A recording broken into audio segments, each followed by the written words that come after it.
Good afternoon, everyone, or good morning, depending where you are. It's TK and Arif with Leadership Development of Agility. Hello, everyone. Welcome back for another episode of our webinar series.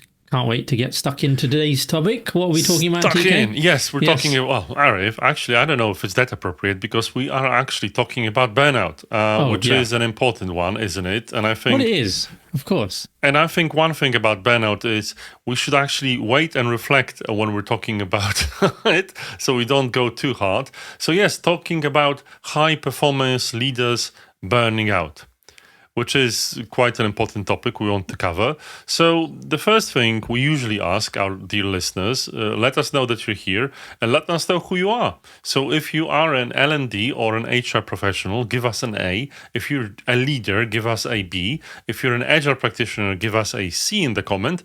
And if you're just a wonderful human being, give us a D. So Arif, we usually have, who do we mostly get on our webinars? Is it Bs or Cs? Mix. I think we get a nice mix. We get some who say A, B, and C somehow. Some A, Bs. Yes, you can actually get them together, right? Which is an interesting thing. The people are definitely. Oh, we have a nice B, and thank you so much. Lovely to see you all. Thank you for introducing yourselves. So let's maybe move on and talk about the thing we're talking about today, which is burnout. And let's talk about the definition of burnout. So Arif, I know that you have looked it up in the World Health Organization. So how would you define burnout? Yeah, this was something or the World Health Organization came to a definition on. I think it was in the 70s. I'm just getting my information back up again, so sorry, I didn't have it completely ready, but yeah, they had it in the 1970s, and their definition was that burnout is characterized by three dimensions: low energy, exhaustion, increasingly negative feelings about work, and reduced professional effectiveness. I'm sure many people can relate to some of those or all of those. I don't know if our viewers or listeners today can relate to any of those symptoms, but that was a World Health Organization definition that came out in the 70s. So it's from their perspective, it's considered a medical condition, which is quite extraordinary, isn't it? Well, when you think about it, I think it might not be as extraordinary because it is a condition. So, Arif, when you think about the symptoms of, but let's ask our audience, right? Yes. If you feel any symptoms of burnout when you're burnt out, which is the symptom you feel the most? Which is the symptoms that you're getting the biggest from your burnout symptoms? But Arif, what about yourself? What's the symptom you feel first? Me? Well, I don't know if I've felt. I don't think I've felt burnout in the sense of as that definition. I think we would all probably, a lot of us would say we've felt feelings of stress at points in time in our careers, or points in times when the pressure is high.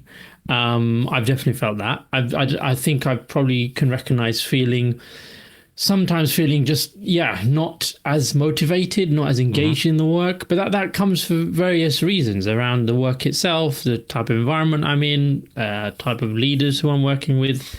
All that has a material impact in how I'm feeling. I think that's probably true for most people, right? So I have to say, I don't think I've personally, thankfully, felt proper burnout symptoms. But I think you've got something you've got something you can share about that, haven't you, TK? Because we've talked about this before. There were times when I felt burnout myself, and the way it worked for me is, definitely there's exhaustion. You can't get away from negative feelings about work, so that's there too. I think that the symptoms are definitely there, but the more interesting thing is how you want to get out of it, and this is something we'll talk about today. So let's maybe talk about some examples of the high performance leaders burning out. Right. And let's start with a leader that you're probably quite familiar with, Arif, which is Jürgen Klopp. So tell us a story about Jürgen Klopp, because he made a surprising announcement quite recently. Well, he did, yeah. So this is like, I'm a football fan. I'm a Liverpool fan. I'm a Liverpool supporter. So this was a big deal for most Liverpool supporters across the world, not just in the UK or in England, because if you follow the Premier League, he's well known, and he's brought a lot of success recently to Liverpool as a team in the Premier League over the recent years, winning the Premier League, winning other trophies, etc. and it was just out of the blue. He 2 weeks ago, I think Completely it right, was. yeah. Now he announced that, look, I've got something I want to share, and he said I've just not got the energy for the role anymore, and I'm going to leave at the end of the season. It was a shock statement, to say the least. I think it rocked the whole football world. But what was interesting, his reasons, and he was quite honest about talking about low energy and not feeling as motivated. And so those of you who already listened to our podcast maybe might have already listened to some of this. We've talked about it already, and if you want, you can hear more about it. But there's a lot I think you can go back to contextually to understand his own leadership style and why maybe there are signs of someone like him feeling these kind of symptoms of low energy more than most. He's quite an energetic individual. He's quite passionate about his work. He takes it quite seriously, and so I wasn't overly surprised, although it was a shock. I wasn't overly surprised when I thought about it. So actually, he's probably one of the types of, and this is elite sport, and that has its own pressures. So there's a lot of context there as to why, but I think we'll come to some of that later, isn't it, TK? You've got some stuff we're going to talk about. I do. Why leaders like him may be more susceptible to burning out or losing the energy. But what's very surprising for me, and obviously I remember seeing the announcement, I'm not necessarily like a huge football fan myself, but I do follow Jürgen Klopp for some interesting reasons. He moved to the UK the same week I did, and he quit his previous job the same week I did. So I thought there must be a universe connection there. And the video itself, if you can watch the announcement, is just really, really, you can really see the fact that he is burned out. But what struck me personally is the fact that he's obviously quite successful and his team is still quite successful. And I thought to myself, well, why would you be burned out if you are still successful? But it doesn't matter, does it? No. Yeah, no, it doesn't. I suppose and I think that was the interesting thing watching his reasons, and he was quite open about that. And I think you could tell he's someone who's clearly self-aware, extremely self-aware about his needs, how he impacts the impact he causes around him, how he's perceived, what's important for him, all of that good stuff. So he took that decision not lightly, but he was quite honest with himself about, if I'm not feeling as motivated, then there's no point in me continuing. I'm not doing this for other people. I need to look at what's best for me. And he made the decision for himself. And I suppose you got to respect that. To go out on when you're on a high like that, it's probably quite hard. It's a very good point, right? And it's many people will not understand it. Will say, Yes. well, because it's such a wonderful position. It's a dream job and a dream club for many people, except Chris, who's a Manchester United fan. We emphasize and obviously support all the football fans out there in the comments. But it's really interesting to see, what happened. But this is a person that's successful. Now, what happens when you might be in a difficult situation where, things aren't going that great? Like, for instance, you've got Helena Helmersson. So she was, until recently, the CEO of H&M. Right, it's, some people are football supporters. Some people wear clothes. It's not that H&M. I think most people do. I know, but not everyone buys their clothes at H&M. You have different tastes. H&M purchases, that's what you mean. Yeah, fair there enough. you go. Okay. Right, definitely. I'm a fan because H&M. I like their simple style and reliable garments. Yes. Yeah. no wardrobe malfunctions there. But what was interesting is obviously the performance of the company was unfortunately falling, and she has been in H&M for like 20 years. I think a CEO for like 3 of those, so she definitely knew the company. And as the company was struggling, she felt under tremendous pressure and gave in, and also cited her reasons as burnout. So you've got a person that, and I think Jürgen Klopp has talked about how all his life he was adult life, he was a football coach. For Helena, all her career, most of her career, she was in H&M. And at one point comes break. I mean, you're in a breaking point, and you just have to do something about it. So, yeah, go ahead. So you've done the reading on Helena's case. So what kind of reasons has she cited? Like, is it the environment she's in, or the She retail? loved the environment. It's just, and we'll talk about that. It's All right, yeah. and I can't remember the name of the symptom. We'll talk about some later for leaders, which is the constant pressure of the downturn in the economy and not able to meet the targets set by the shareholders. And despite the fact that she really loved the company, and as I'm sure Jürgen loved the club, she unfortunately had to say that I'm completely out of energy. I can't continue anymore. I have to do something else. I have to give in, right? But that's actually interesting that, no leader is immune to that. But one would say that agile leaders can really suffer from it. So why do you think agile leaders are a group of high risk when you think about burnout? What's so special about agile leaders? Well, I mean, we something we talk about a lot, and if you want to know more about that, go to our podcast. We talk about it quite a bit. But, always the podcast. Oh yeah, but when we ask, or when there's an invitation in agile leadership to be quite reflective, to continuously learn and improve, and to create a high performing environment, then that requires a lot of work. It requires a lot of work on yourself. It requires a lot of work with the people around you, being close to people, being very invested, being very involved in how relationships are formed, and being available to your team, trusting them, creating an environment where everyone feels safe, comfortable. It's not a hands-off type of leadership. No, it requires a lot of work, and it's constant work. So I can understand, and I've written a blog post on Jürgen's style, and I find there's a lot of connection between how he sees team development, team collaboration, and agile leadership. I think there's a lot of synergy in all of that. Yeah, there's quite a bit. Yeah. Yeah, and I'm sure Helena has some similar beliefs and thoughts as well. And we believe that it's very hard to build a successful company if you're not a truly agile leader at heart. If you don't really call yourself that, you probably need to really consider it quite a bit.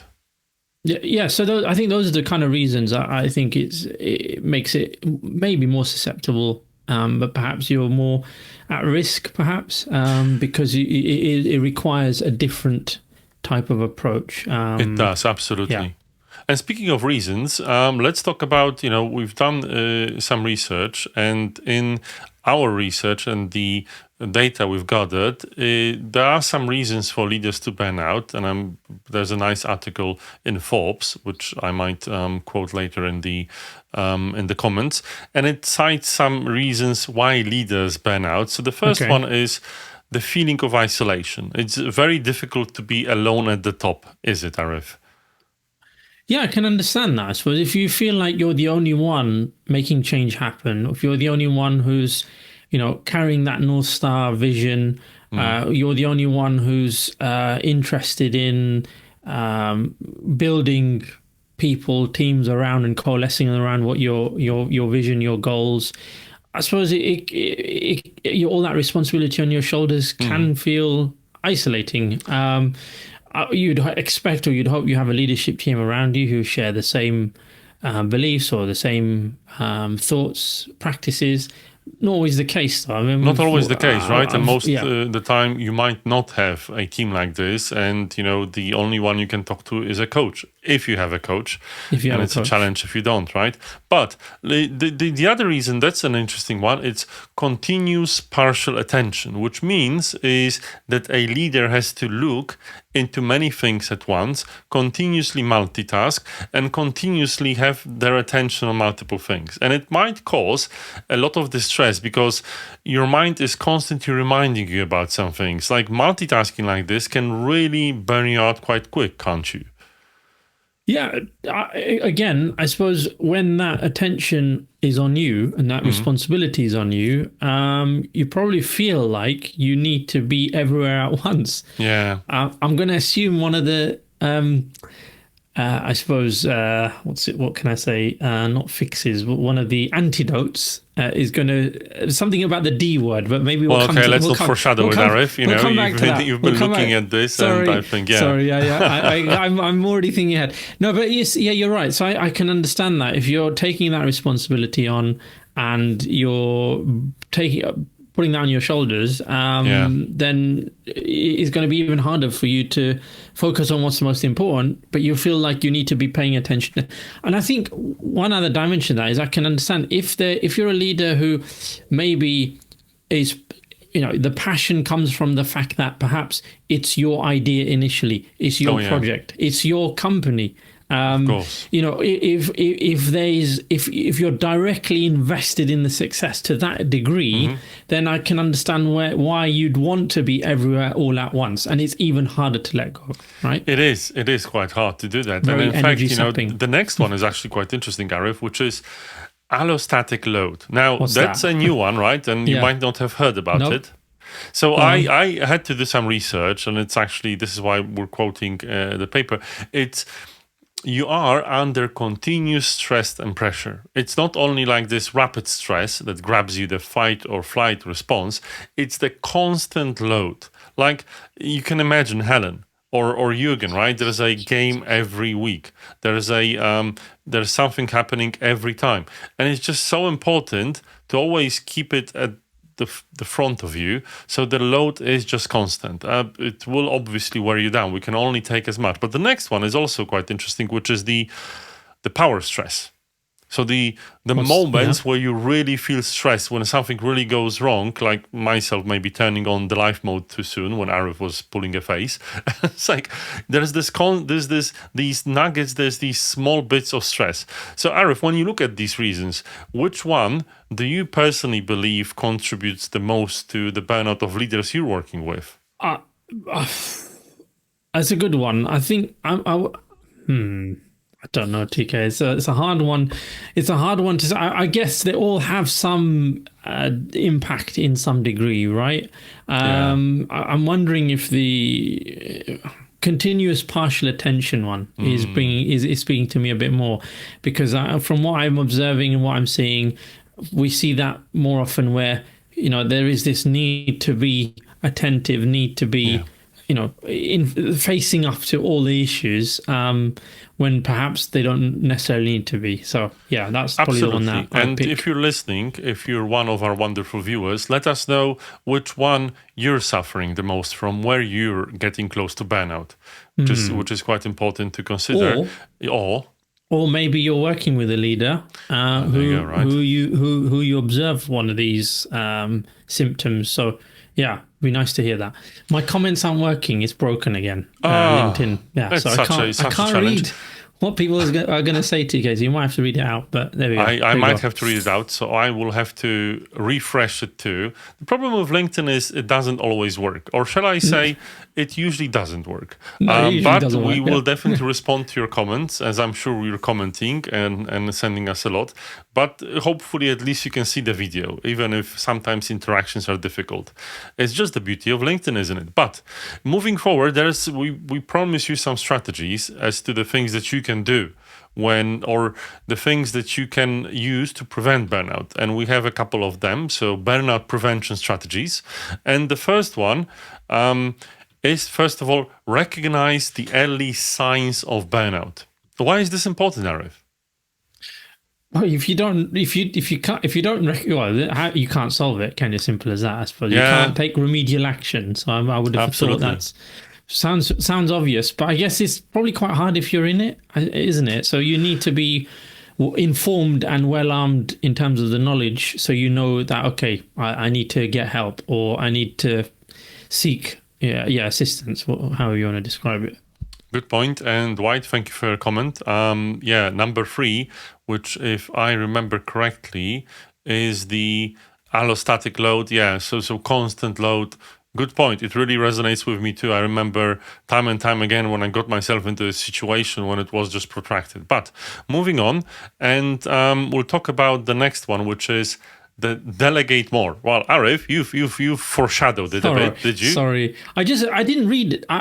Look, the viewers need to know that we don't always like check or collaborate. Arif right? doesn't So- always read no, the notes before I don't. the session. But this part of the fun is that It is the part of the fun. TK Yes. will prepare, bring it, and then we have the conversation because I think it keeps it a bit real that way. Because I don't really, need to prepare to. Anyway, what I was going to say is I had predicted that. I didn't know that was going to be there, so I was right. But yeah, I think it's again a difficult one for someone like I was saying earlier, who's probably very closely attached to something to let go. So all I would say with that is, what's one step towards fully delegating, right? It might be you're not comfortable completely letting go, but maybe there's some element you can let go, or there's some compromise you can make into how that work doesn't need to come across you all the time or whatever. So just have a think about it like that. Be creative. That's what I would say. And we acknowledge the fact that sometimes when you're delegating,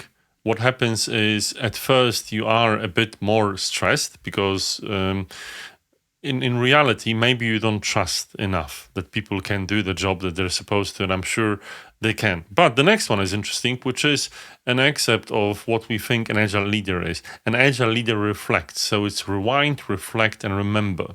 Just make sure you reflect on where you are right now. Again, if you look at the mental health first aid, and if you look at CBD, which is thoughts and the actual reality aren't always the same, right? Sometimes we're thinking, exaggerate something, and we just need to go back and reflect on what the reality properly is to be able to hopefully get out of it. We have some nice one. Good evening from Uganda. Good evening. And 3 factors that you can share that can make coaching sessions quite interesting. Yes. So, oh, that's a nice one. 3 factors you can share can make a coaching session quite interesting. Indeed. And I think, again, if you remember previously, to the reasons why burnout happens is because people are loaning at the top. So, Kelly, I think it's great if leaders have a coach. And this is why we're here. We're working with quite a few leaders, with our clients, to help them through these situations. But maybe move on and let's talk about the other one, which is set boundaries. Why do you think this one is here, Arif? I think that's quite a common. What I was even from coming from therapy or coming from mental health discourse more generally. This is a typical kind of remedial action that a professional would advise someone who's suffering to think about boundaries, right? So if people got it's a something in your control and in your sphere of influence that you can do to prevent you from getting to a place where you will suffer, right? So if you can set some boundaries around, how long you're working for, when you do your work, when you open your laptop or whatever it might be, whatever is relevant to your context, it might just help stop some of these symptoms that we've talked about. I think that's the best way I can. But it feels like quite difficult for a leader, Arif, right? So some people require you or have an expectation of you that you'll be always performing quite, right? If you look at Helena, the requirement was that she will get H&M out of this difficult economic state. So how do you set boundaries then? I think you'll need to engage other people around you. That's the only way to really make this effective, right? Arif, as always, is foreshadowing. The next one, which is ask for help. Oh, damn you, Arif. Come on. Sorry. I genuinely didn't know. I just, there we go. This is the yin yang here, TK, or whatever you want to describe it. Is, right? Yes. We have these. Well, I can change the yin yang to this thing, but it unfortunately obstructs the slide. So you ask for help. Wow. Yeah. And I think, as a leader, it's quite difficult to do that because people come to you and you're supposed to give help. But as they say, put your own mask first before you attend to the person that needs you. If you don't ask for help, it will be challenging. I'll say even more. I think that, many times we've spoken about creating a safe space, creating a space that you can say to others, to the people that look up to you for leadership, that, you can always come to me for help. But I'll tell you, with Eshta Debbie and her 7 rules of successful change, it's all about congruence. And I often say that you need to do as you say. You need to walk the talk. And in terms of being open to helping others, you need to show that you're also open to asking and receiving help, right? So leaders, even if you're alone, there always is another boss. But if there is no boss, you can always get a coach. And this is also seen as asking for help, isn't it? Yeah, no, exactly. Getting coaching support is definitely another way of doing it. Yeah. So what strategies can leaders use when they feel like, oh, it's difficult to ask for help, right? We know asking a boss to help. Is it okay to ask, sometimes that people that are looking up to you for leadership, can you actually ask your peers? Can you ask your employees for help? Is that okay, Arif? Well, I mean, I don't see why not. Because if you're going to be doing things like delegating, then perhaps part of that will need to include your peers. There you go. Delegation is sometimes asking for help, isn't it? Yeah, exactly. So if you're talking to your leadership team, your fellow peers in your leadership team, okay, what can you do to help reduce my burden? Is there, something that you're doing that already overlaps what I'm doing? I'm sure these are conversations you should be having, right? Or you can have. As we are, right? So, but there's one other way you can get help, which is an interesting one, which is you can actually, there's another way you can use this strategy of reflecting. So if you want to reflect, if you want some help, we've got a great place. Yeah, absolutely, you can hire us. But if you're not there yet, which maybe you should be, you might want to have a look at something else, which is there's another point, which is very important, which is exercise and sleep. Sorry, I forgot about this one. But many people forget about this one, don't they, Arif? Well, I don't know. I mean, nowadays that's becoming more and more. Yeah, people are aware of that. I think much more than they used to be. But it's still worth putting that in there. And I think it's what is harder is where it requires you to get others involved. Like we said about help and delegating and things like that. I think those are still probably the harder ones. But anyway, but this one's quite hard too. Many people think that they can just work through it instead of like taking a break and getting around, going out for cycling, or even just a bit of a walk, or just like don't burn the midnight oil and just sleep your proper 8 hours if you can. It really helps. It really does. But the other help that you can get is listen to our podcast. Zarif, why do you think people should? Why do you think leaders and leadership developers should? Because you'll explore some wonderful stories that we take inspiration from around the world, or in the world around us, I should say.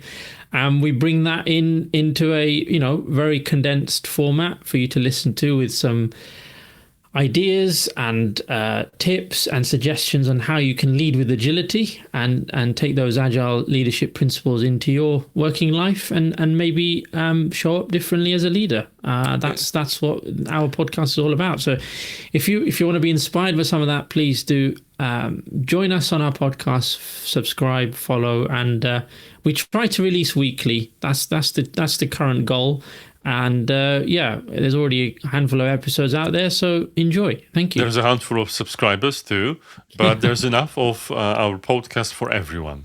So scan the QR code, go to your favorite podcast player, search for Leading with Agility. You'll find us on the charts. With that, many people are listening. Give us a comment, give us a review, and give a listen.